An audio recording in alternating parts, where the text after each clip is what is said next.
救护车抵达医院急诊室，担架上的黄姓男子浑身是血，没有呼吸心跳，母亲在一旁着急掉泪。妈妈叫你啊，你要起来啊！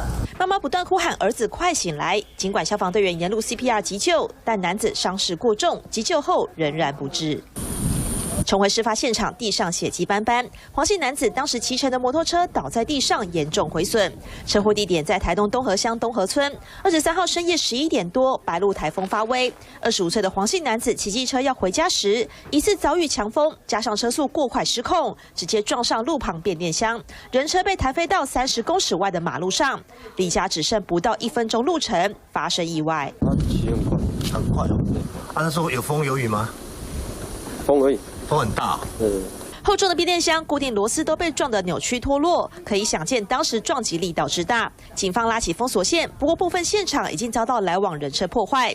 附近民众说，入夜之后可能受到白鹿台风影响，不时下起阵雨，而且强风不断，大家心里都怕怕的。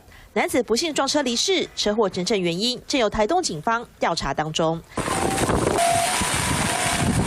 镜头转到花莲台九线瑞北段南下路段，一辆白色休旅车疑似大雨影响视线，加上车速过快自撞护栏，整辆车转了180度，前方保险杆整个飞了，还有疑似雨刷零件也被撞飞出去，左前轮也转了90度，被撞到往外凹。所幸驾驶在冲撞之后已经自行脱困，台风强袭也让路上意外频传。财经新闻王浩源、吕燕台东花莲采访报道。